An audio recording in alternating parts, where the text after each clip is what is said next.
नमस्कार,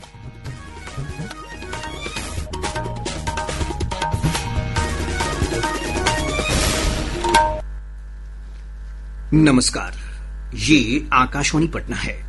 अब आप खालिद रशीद से प्रादेशिक समाचार सुनिए। पहले मुख्य समाचार। राष्ट्रपति द्रौपदी मुर्मू 79वें स्वतंत्रता दिवस की पूर्व संध्या पर आज राष्ट्र को संबोधित करेंगी।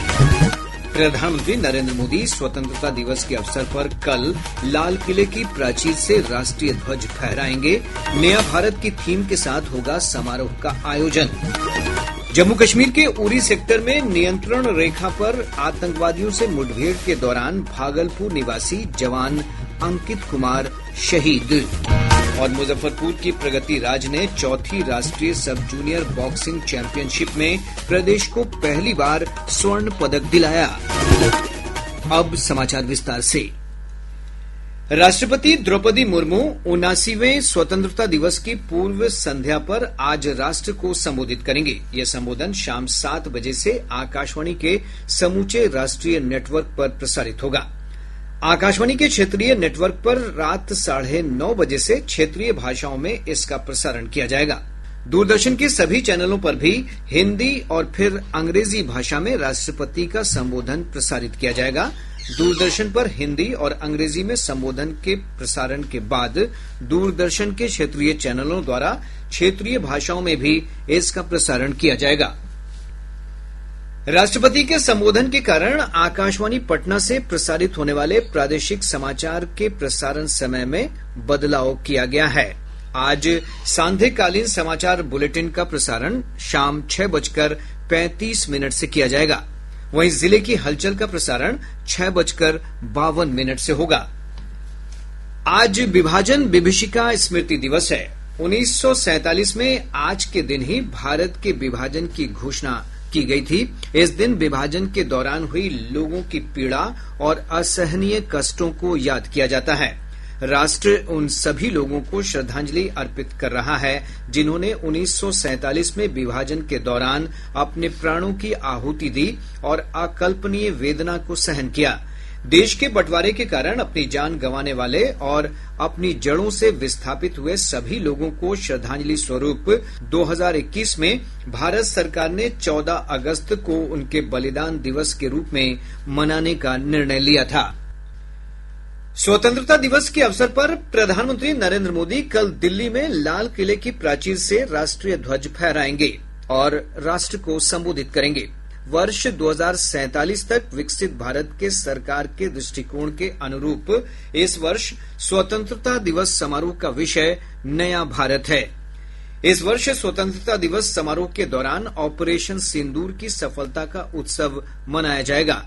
निमंत्रण पत्रों पर ऑपरेशन सिंदूर का लोगो और चिनाब पुल का वाटर मार्क भी अंकित किया गया है।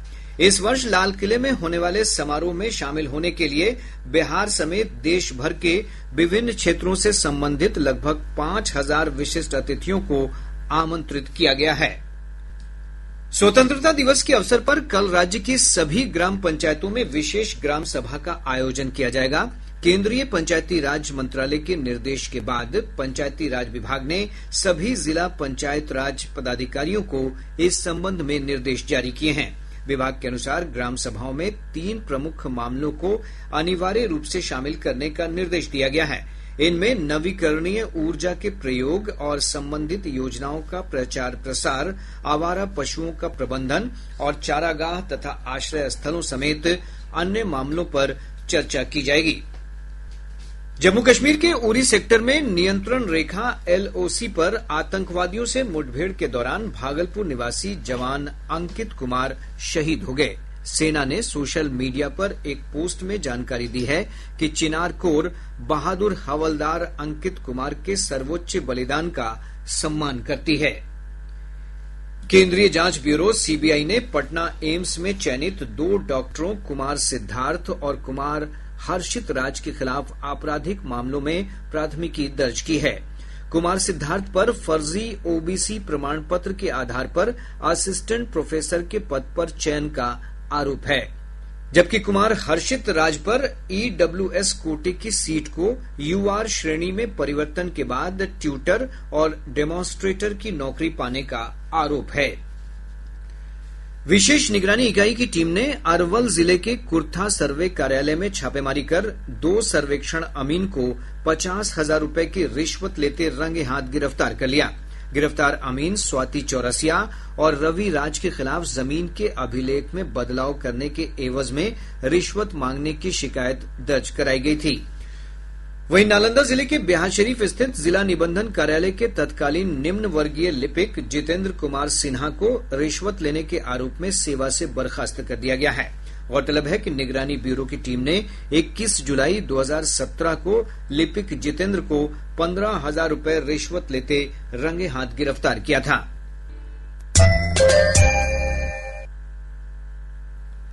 प्रादेशिक समाचार आप आकाशवाणी पटना से सुन रहे हैं। ताजा समाचारों के लिए आप हमारे एक्स हैंडल AIR_News_ पटना पर जा सकते हैं।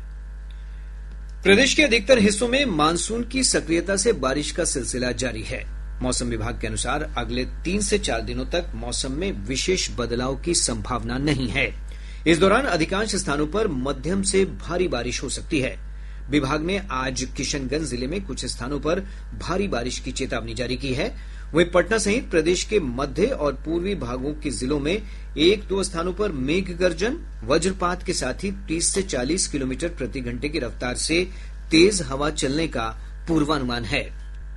अगले 24 घंटों के दौरान राज्य के उत्तरी एवं दक्षिण पश्चिम तथा दक्षिण मध्य भाग के अधिकांश स्थानों पर जबकि दक्षिण पूर्व भाग के अनेक स्थानों पर वर्षा होने की संभावना है एवं राज्य के किशनगंज के 1-2 स्थानों पर भारी वर्षा की संभावना है। इधर पिछले 24 घंटों के दौरान खगड़िया में रिकॉर्ड 206 मिलीमीटर बारिश दर्ज की गई है। सहरसा के मानसी में 188.6 मिलीमीटर बारिश रिकॉर्ड की गई। पटना में भी मूसलाधार बारिश हुई है। प्रदेश में गंगा समेत प्रमुख नदियों के जलस्तर में उतार चढ़ाव की स्थिति देखी जा रही है। केंद्रीय जल आयोग के अनुसार पिछले 24 घंटों के दौरान गंगा नदी के जलस्तर में बक्सर, पटना, मुंगेर और भागलपुर में कमी दर्ज की गई। हालांकि बक्सर को छोड़कर नदी का जलस्तर शेष सभी स्थानों पर अब भी खतरे के निशान से ऊपर बना हुआ है। वहीं पुनपुन नदी के जलस्तर में कमी के बावजूद पटना के श्रीपालपुर में यह लाल निशान के ऊपर बना हुआ है। इधर गंडक नदी गोपालगंज के डुमरिया घाट में, बूढ़ी गंडक नदी खगड़िया में, बागमती नदी मुजफ्फरपुर के बेनीबाद और कोसी नदी खगड़िया के बलतारा तथा कटिहार के कुर्सेला में खतरे के निशान से ऊपर बह रही है। हालांकि नदियों के जलस्तर में कमी दर्ज की गई है। मुजफ्फरपुर के रेवा घाट और पश्चिम चंपारण के चटिया में गंडक नदी के जलस्तर में बढ़ोतरी देखी जा रही है। पटना, मुंगेर, पूर्णिया, भागलपुर समेत 10 जिलों के 54 प्रखंडों की 348 पंचायतों की 25 लाख की आबादी बाढ़ से प्रभावित है। बाढ़ प्रभावित क्षेत्रों में राहत कार्य युद्ध स्तर पर जारी हैं। मुख्यमंत्री नीतीश कुमार ने अधिकारियों को राहत और बचाव कार्य में तेजी लाने तथा बाढ़ प्रभावितों को अनुग्रह राशि का जल्द से जल्द भुगतान करने का निर्देश दिया है। श्री कुमार ने कल वीडियो कॉन्फ्रेंस के माध्यम से बाढ़ प्रभावित क्षेत्रों में राहत और बचाव कार्यों की समीक्षा के दौरान फसलों को हुई क्षति को लेकर किसानों के बीच सहायता राशि का भुगतान करने और क्षतिग्रस्त सड़कों की मरम्मत कराने के भी निर्देश दिए हैं। पूर्णिया जिले में कोसी नदी के जलस्तर में बढ़ोतरी से निचले इलाकों में बाढ़ का पानी प्रवेश करने लगा है। एक रिपोर्ट। कोसी नदी का जलस्तर बढ़ने से पानी लगातार निचले क्षेत्रों में बढ़ता जा रहा है। कोसी नदी वीरपुर स्थित भीमनगर बैराज में लगातार खतरे के निशान से ऊपर बनी हुई है। रुपौली प्रखंड के कोयली सिमरा पूर्व और पश्चिम, कांप, बहुआ परबल सहित 11 पंचायतों के 50,000 से अधिक आबादी बाढ़ से प्रभावित है, जहां लोग सुरक्षित स्थानों पर पलायन कर रहे हैं। जिला प्रशासन की ओर से बाढ़ प्रभावित क्षेत्रों का लगातार निरीक्षण किया जा रहा है। पीएचडी की टीम बाढ़ प्रभावित क्षेत्रों को चिन्हित कर लोगों के रहने, खाने पीने और अस्थायी शौचालय के अलावे दवाओं सहित पशु चारे की व्यवस्था कर रही है। आकाशवाणी समाचार के लिए पूर्णिया से होमी चंदन। मुजफ्फरपुर की प्रगति राज ने चौथी राष्ट्रीय सब जूनियर बॉक्सिंग चैंपियनशिप 2025 में स्वर्ण पदक जीता है। भारतीय मुक्केबाजी महासंघ की ओर से आयोजित प्रतियोगिता के फाइनल में प्रगति ने हरियाणा की तन्वी को 0 के मुकाबले 5 अंकों से हराकर यह उपलब्धि हासिल की है। बिहार राज्य खेल प्राधिकरण के महानिदेशक रविन्द्रन शंकर ने बताया कि पहली बार बिहार की बेटी ने बॉक्सिंग में स्वर्ण पदक जीता है। ये पदक राज्य के अन्य खिलाड़ियों को बॉक्सिंग के प्रति प्रोत्साहित करेगा। गोरखपुर गोंडा रेलखंड स्थित गोविंद नगर बभनान के बीच नॉन इंटरलॉक कार्य के कारण 23 रेलगाड़ियों के परिचालन में बदलाव किया गया है। रेलवे ने लखनऊ जंक्शन और पाटलिपुत्र से 19 अगस्त को खुलने वाली अप और down Haridwar Ramnagar express train को रद्द कर दिया है।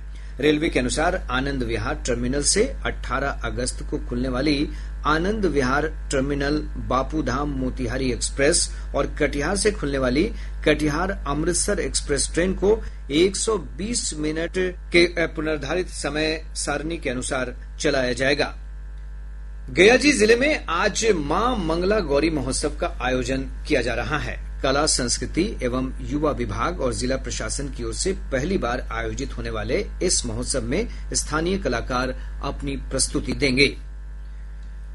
मुंगेर जिले के साफिया सराय थाना अंतर्गत हेरू दियारा पेट्रोल पंप के पास वाहन जांच के दौरान कल देर रात उग्र भीड़ ने परिवहन विभाग की टीम पर हमला कर दिया। इस हमले में एक महिला दारोगा समेत 3 कर्मी घायल हो गए। कटिहार पुलिस ने फलका थाना क्षेत्र से एक युवक का अपहरण के बाद फिरौती मांगे जाने के मामले का खुलासा कर दिया है। पुलिस अधीक्षक शिखर चौधरी ने बताया कि अपराध में शामिल 5 कुख्यात अपराधियों को गिरफ्तार कर लिया गया। इनके पास से 3 देसी पिस्तौल बरामद किया गया है। बक्सर जिले की विशेष उत्पाद अदालत ने शराब की बिक्री मामले में महिला शराब विक्रेता को 5 साल की कैद और 1 लाख रुपए के जुर्माने की सजा सुनाई है। पश्चिम चंपारण जिले के बगहा में चौतरवा थाना पुलिस ने बड़ी कार्रवाई कर एक कार से भारी मात्रा में अंग्रेजी शराब बरामद की है। इस संबंध में 2 लोगों को गिरफ्तार किया गया है। अब पटना से प्रकाशित प्रमुख समाचार पत्रों की सुर्खियां। आज के सभी समाचार पत्रों ने अलग अलग खबरों को प्रमुखता से प्रकाशित किया है। हिन्दुस्तान ने राज्य में चल रहे मतदाता सूची विशेष गहन पुनरीक्षण को बड़ी खबर बनाया है। अखबार लिखता है, मतदाता सूची पर मतभेद बढ़ा, कांग्रेस ने विरोध अभियान तेज किया, भाजपा का विपक्ष पर जवाबी हमला। दैनिक जागरण की बड़ी खबर है, कल से 3000 के फास्टैग से पार कर सकेंगे 200 टोल। दैनिक भास्कर की बड़ी खबर है, 1,40,000 जीविका कर्मियों का मानदेय और जेपी सेनानियों की पेंशन 2 गुनी हुई। प्रभात खबर लिखता है, शराब तस्करी के मामले में ईडी ने राष्ट्रपति से पुरस्कृत मुखिया के घर की छापेमारी, देवर हिरासत में। आज अखबार की सुर्खी है, कस्तूरबा गांधी आवासीय बालिका विद्यालय की 9वीं और 12वीं की छात्राओं को इंजीनियरिंग और मेडिकल की कराई जाएगी तैयारी। और अब अंत में मुख्य समाचार एक बार फिर। राष्ट्रपति द्रौपदी मुर्मू 79वें स्वतंत्रता दिवस की पूर्व संध्या पर आज राष्ट्र को संबोधित करेंगी।